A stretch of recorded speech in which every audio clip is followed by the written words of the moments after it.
What is up, guys? It's the JT NBA Report here, back with my 2018 through 2019 NBA season preview. And today we are here with my 19th ranked team, the Dallas Mavericks.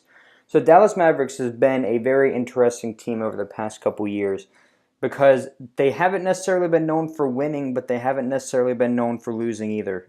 And I think that's because they consistently sign decent talent in the offseason and then find a way to compete. And that just is a testament to how good the Dallas Mavericks franchise is as a whole.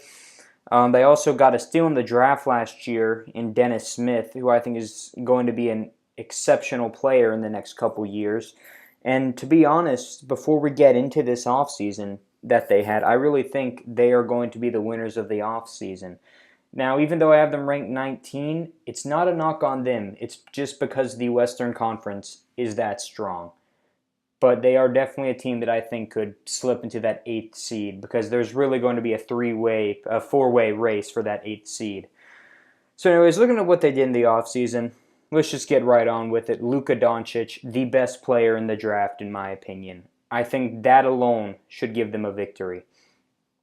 I mean, if you saw what he did, he was playing professional basketball since he was 18. Or no, he was playing way before he was 18 years old, my bad. And I mean, he was just dominating. And there are former NBA players saying they've never seen anybody quite like him. And to pair him up with Dirk, as Dirk passes the torch on to him, it's going to be an incredible thing to watch. And I think GMs are going to look back, especially the Phoenix Suns, Kings, and especially the Hawks. They're all going to say, how did we pass on this guy? Because I think in a couple years, he will be a top 10 NBA player. They also got Jalen Brunson, Ray Spalding, and Kostas Antetokounmpo, brother of Giannis Antetokounmpo, who we will hear about later on in this season preview. But, a pretty solid draft overall. But then where they really killed it is in their free agency signings as well.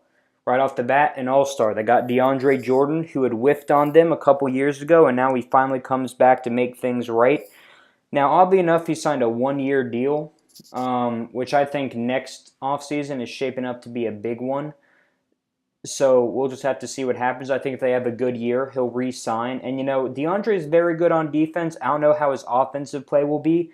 But then again, Luka Doncic is a very offensive-minded guard, so I'm pretty sure he'll be able to find a way to work with DeAndre's playing style. They also re-signed Salah Majiri, which was good. He was a good backup center for them. I think he's actually even started some games for him. And, of course, they re-signed Dirk Nowitzki. There was no doubt in anybody's mind he was coming back. Now, they also signed Ryan Broekhoff. I hope I pronounced his name correctly. From what I've seen, he's a good shooter.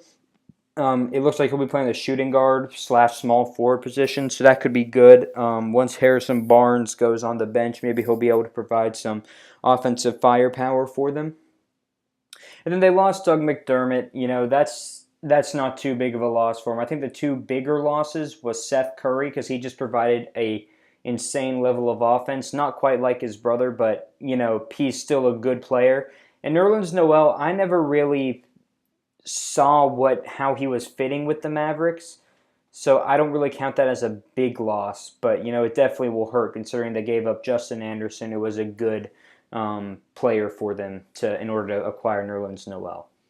So looking at the Dallas Mavericks potential lineup, I think this could change, and they could have Dennis Smith as their sixth man off the bench. But I think they're going to go with the two-guard lineup with Dennis Smith at the point and Luka Doncic at the shooting guard.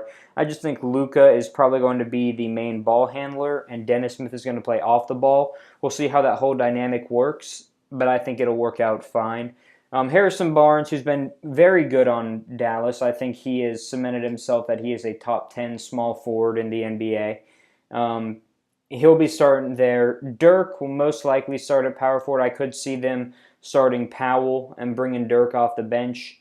And then, of course, DJ at the center. So this lineup has definitely improved from last year. And then off the bench, sixth man, Wesley Matthews, J.J. Barea, two solid guards along with Dwight Powell and Salah Majiri. So the thing I'd look out for this Dallas Mavericks team is, I already talked about him, I gushed about him for crying out loud, Luka Doncic. I'm predicting right now, before the season even starts, that he will be the Rookie of the Year.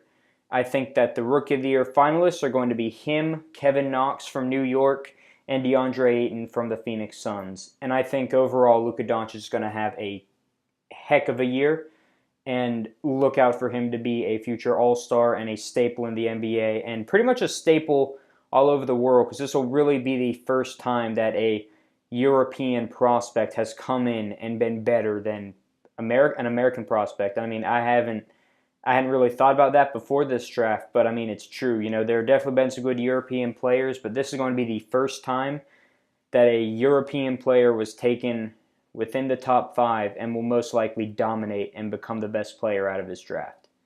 Anyways, guys, this has been the JTNBA Report, and next time I'll see you for my 18th ranked team in my 2018 through 2019 NBA season preview. See you then.